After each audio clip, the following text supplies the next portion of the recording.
अस्सलाम वालेकुम। हमने फाइलोमोलस्का की क्लास गैस्ट्रोपोडा को स्टार्ट किया हुआ है और क्लास गैस्ट्रोपोडा के अंदर आज के टॉपिक में हम स्टडी करेंगे शेल कॉइलिंग।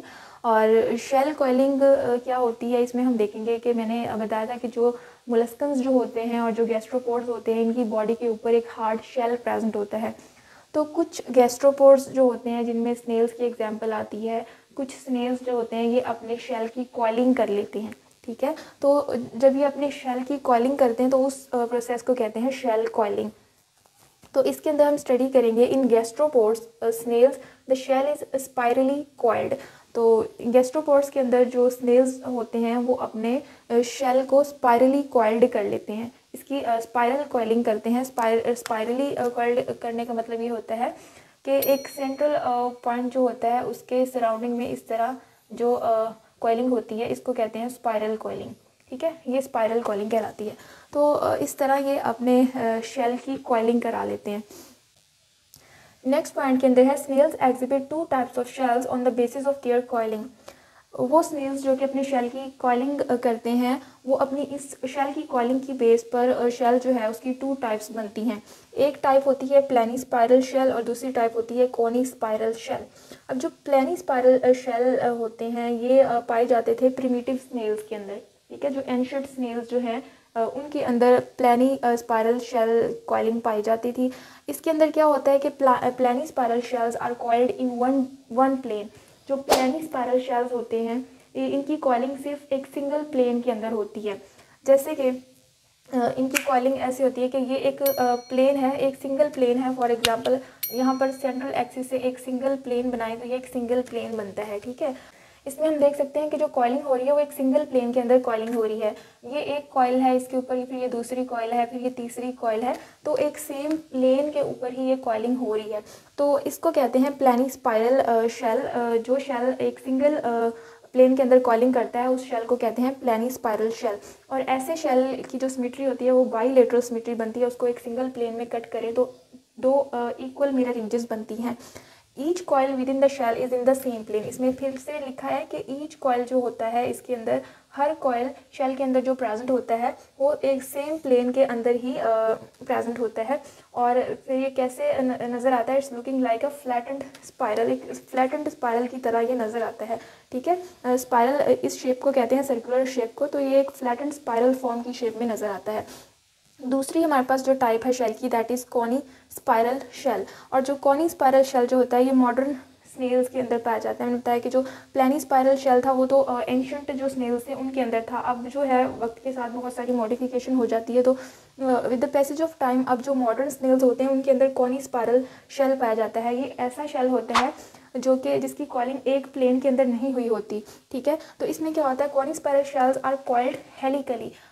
ये जो कॉनी स्पाइरल शेल्स होते हैं ये हेलिकली कॉइल्ड हुए होते हैं एंड लेक बायलेटरल सिमेट्री। और क्योंकि ये एक सिंगल प्लेन के अंदर कॉइल नहीं करते इसलिए इनके अंदर बायलेटरल सिमेट्री नहीं पाई जाती, तो ये क्या होते हैं, ये एसिमेट्रिकल होते हैं। कॉनी स्पाइरल शेल्स एसिमेट्रिकल होते हैं। इसमें क्या होता है, each successive coil is not in the same plane. जो भी कॉइल होता है, सारे कॉइल्स जो होते हैं इनके अंदर ये कॉइल सेम प्लेन के अंदर नहीं बनते हैं और ये क्या बनाते हैं, creating a cone shaped structure. और ये कोन शेप्ड स्ट्रक्चर बना देते हैं। इनके अंदर जो कॉइलिंग होती है वो हेलिकल कॉइलिंग होती है और हेलिकल कॉइलिंग इस तरह की कॉइलिंग होती है। ठीक है, इस तरह की जो कॉइलिंग होती है इसको हेलिकल कॉइलिंग कहते हैं। और ये जो मॉडर्न स्नेल्स होते हैं उनके अंदर कॉनी स्पाइरल शेल ही बनता है मोस्टली। नेक्स्ट हम स्टडी करेंगे, यहाँ पर मैंने स्ट्रक्चर भी ड्रा किया है।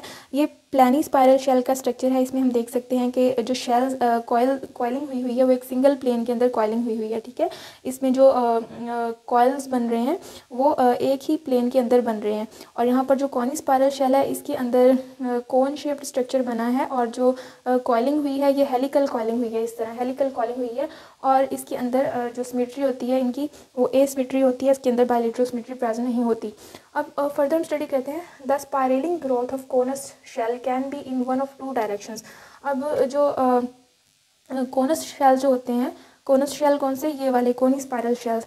अब जो कोनी स्पाइरल शेल्स होते हैं इनकी जो ग्रोथ होती है, स्पाइरलिंग ग्रोथ, यानी इनकी जो ये वाली कॉइल बनने की ग्रोथ होती है ये किसी एक डायरेक्शन में होती है, वन ऑफ टू डायरेक्शंस। दो डायरेक्शंस होती हैं उनमें से किसी एक डायरेक्शन में इनकी कॉइलिंग होती है, या तो फिर होगी इधर राइट हैंडेड, या तो राइट हैंडेड कॉइलिंग होगी, और या फिर लेफ़्ट हैंडेड कॉइलिंग होगी। और अगर राइट हैंडेड कॉइलिंग हो रही है तो उसको कहते हैं डेक्स्ट्रल, और लेफ़्ट हैंडेड हो रही है तो उसको कहते हैं सिनिस्ट्रल, ठीक है। और जो राइट हैंडेड होती है मोस्टली जो है इनके अंदर राइट हैंडेड कॉलिंग ही होती है। लेफ़्ट हैंडेड जो होती है ये बहुत रेयर होती है, ठीक है। और राइट हैंडेड कॉलिंग जो है ये क्लॉकवाइज होती है। क्लॉकवाइज मैंने बताया था कि जो इस साइड पर मूवमेंट होती है उसको क्लॉकवाइज कहते हैं।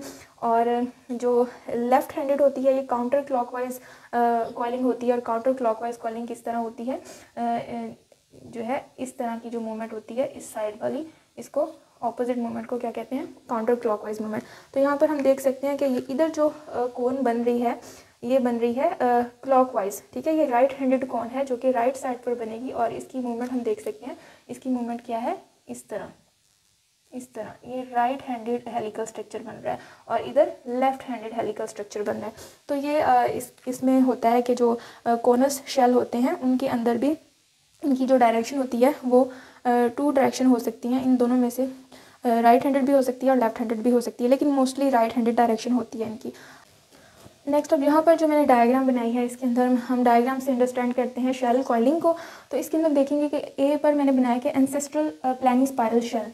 जो एंसेस्ट्रल प्लानी स्पाइरल शेल होता है वो इस तरह का होता है। जो एंशिएंट प्लानी स्पाइरल शेल था वो इस तरह का था, जिसके अंदर जो कॉइलिंग थी, स्पाइरली कॉइल्ड शेल जो था वो इस तरह का बना हुआ था। और इसको अगर हम इधर करके देखें, फ्रंट से देखें, ये तो लेटरल व्यू है, अगर हम फ्रंट व्यू देखें तो ये जो है इसका हेड आ जाता है, और ये नीचे वाला जो होता है ये इसका फुट आ जाता है अगर फ्रंट व्यू में देखें।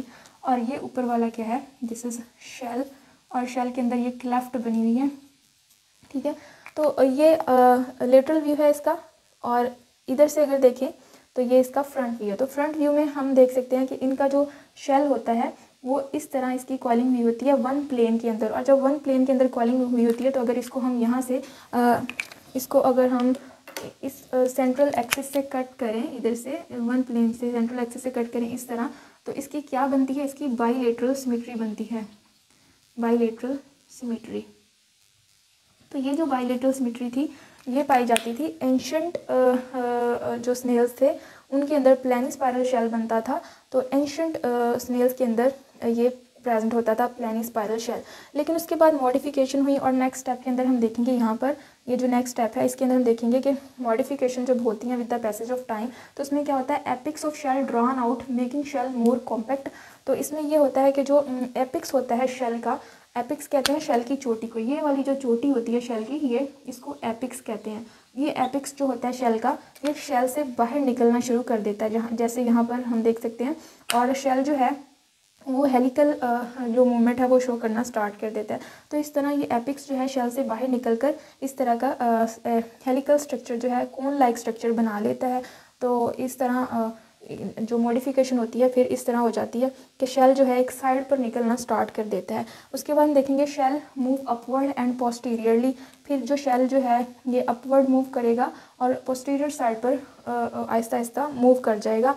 क्योंकि इसकी रीज़न ये होती है कि शेल जो होता है यहाँ पर जो स्नेल होता है उसकी बॉडी के एक साइड पर ही अगर शेल सारा चला जाएगा तो उसका जो बॉडी है उसको वेट लिफ्ट करने में डिफ़िकल्टी होगी। तो उसका जो वेट है उसको डिस्ट्रीब्यूट करने के लिए, उस वेट को मैनेज करने के लिए इसका जो शेल होता है ये फिर अपवर्ड और पोस्टीरियर साइड पर मूव करता है। तो नीचे हम देख सकते हैं कि शेल शिफ्टेड ओवर बॉडी, फिर शेल जो है बॉडी के ऊपर शिफ्ट कर जाता है फॉर बेटर वेट डिस्ट्रीब्यूशन, ताकि उसका जो वेट है वो बेटर तरीके से डिस्ट्रीब्यूट हो जाए। और इसके अलावा जो मॉडर्न स्नेल्स होते हैं जिनके अंदर कॉनी स्पाइरल शेल बनता है, इनकी जो सिमेट्री होती है इनके अंदर कोई सिमेट्री प्रेजेंट नहीं होती, ये सिमेट्रिकल होते हैं। दूसरा ये कि इनकी बॉडी ऑर्गन्स जो होते हैं उनमें से काफ़ी सारे ऑर्गन्स जो हैं इनकी बॉडी के वो रिड्यूस्ड हो जाते हैं, क्योंकि जब इनकी शेल जो है वो एक साइड पर हेलिकल कॉइलिंग करता है तो उस दौरान इसके कुछ जो ऑर्गन्स होते हैं वो इसकी बॉडी से रिड्यूस्ड हो जाते हैं। तो इसमें एग्जांपल आती है नेफ्रीडिया की एग्जांपल आती है कि जो नेफ्रीडिया जो होते हैं जो कि एक्सक्रीटरी स्ट्रक्चर है वो पहले पेयर की फॉर्म में प्रेजेंट होता है, एंशिएंट स्नेल्स के अंदर वो पेयर्ड की फॉर्म में प्रेजेंट होता है, लेकिन जो मॉडर्न स्नेल्स हैं उनके अंदर एक सिंगल ही नेफ्रिडिया प्रेजेंट है। इसी तरह जो हार्ट होता है, एंशिएंट स्नेल्स जो होते हैं उनके अंदर हार्ट के जो ऑरिकल्स होते हैं, ऑरिकल्स कहते हैं उन स्ट्रक्चर को जो कि ब्लड को रिसीव करते हैं गिल्स से और फिर वेंट्रिकल में पहुंचाते हैं, और फिर वेंट्रिकल जो है ब्लड को पूरे हीमोसिल के अंदर पंप कर देता है। तो वो जो ऑरिकल्स होते हैं, एंशिएंट स्नेल्स के अंदर 2 ऑरिकल्स प्रेजेंट होते हैं, लेकिन मॉडर्न स्नेल्स के अंदर ऑरिकल जो है वो रिड्यूस्ड होके एक हो जाता है। तो इस तरह इनकी बॉडी के कुछ ऑर्गन्स जो होते हैं वो भी रिड्यूस्ड हो जाते हैं। तो ये था हमारा आज का लेक्चर शेल कॉइलिंग के ऊपर। इसका ओवरव्यू जल्दी से कर लें। शेल कॉइलिंग क्या होती है? कुछ गैस्ट्रोपोड्स के अंदर जो है वो अपने शेल की कॉइलिंग करते हैं, और शेल की कॉइलिंग की बेस पर जो शेल होता है वो 2 तरह का होता है, प्लेनी स्पाइरल और कॉनी स्पाइरल। प्लेनी स्पाइरल जो है ये एंशिएंट स्नेल्स के अंदर प्रेजेंट होता था, और इसके अंदर क्या होती थी, जो कॉइलिंग होती थी वो 1 प्लेन के अंदर होती थी, उसके रिजल्ट में बाइलेटरल सिमेट्री बनती थी। लेकिन कॉनी स्पाइरल जो है ये मॉडर्न स्नेल्स के अंदर होता है, और इसके अंदर जो कॉइलिंग है वो 1 प्लेन के अंदर नहीं होती है, और इसके अंदर बाइलेटरल सिमेट्री भी एब्सेंट होती है, ये एसिमेट्रिकल होते हैं। और इसके अलावा ये हेलिकल कॉइलिंग करते हैं, हेलिकली कॉइल्ड होते हैं और कोन शेप्ड स्ट्रक्चर बना लेते हैं। और इसके अलावा कॉनी स्पाइरल के रिजल्ट में ये आता है कि इनके अंदर जो बॉडीली ऑर्गन्स होते हैं, मॉडर्न स्नेल्स के अंदर कुछ ऑर्गन्स रिड्यूस्ड हो चुके होते हैं। दूसरा मैंने बताया कि जो कॉनस शेल होता है, ये इसकी जो कॉइलिंग होती है वो 2 तरह की डायरेक्शंस में जा सकती है। उसकी डायरेक्शन राइट हैंडेड भी हो सकती है और लेफ्ट हैंडेड भी हो सकती है। राइट हैंडेड को डेक्स्ट्रल कहते हैं, और लेफ्ट हैंडेड होगी तो उसको सिनिस्ट्रल कहेंगे। ये इनकी डायग्राम्स हैं, और इसके बाद हमने ये पूरा शेल कॉइलिंग का जो मैकेनिज़्म है उसको डायग्राम की मदद से समझा है। इसमें हम देख सकते हैं यहाँ पर एंसेस्ट्रल प्लेनी स्पाइरल शेल है जिसके अंदर बाइलेटरल सिमेट्री प्रेजेंट होती है, और उसके बाद ये मॉडिफिकेशन होती हैं इसके अंदर, और इनका एपिक्स जो है वो बाहर निकलना स्टार्ट कर देता है, और ये हेलिकली कॉइल्ड मूवमेंट शो करना स्टार्ट कर देते हैं। उसके बाद आहिस्ता आहिस्ता इनकी जो ये कॉइलिंग बनती है वो पोस्टीरियर साइड पर मूव करती है, और उसके बाद ये जो है बॉडी के ऊपर आ जाती है, और इस तरह ये अपने वेट को भी डिस्ट्रीब्यूट कर लेते हैं। तो ये था हमारा आज का टॉपिक, शेल कॉइलिंग।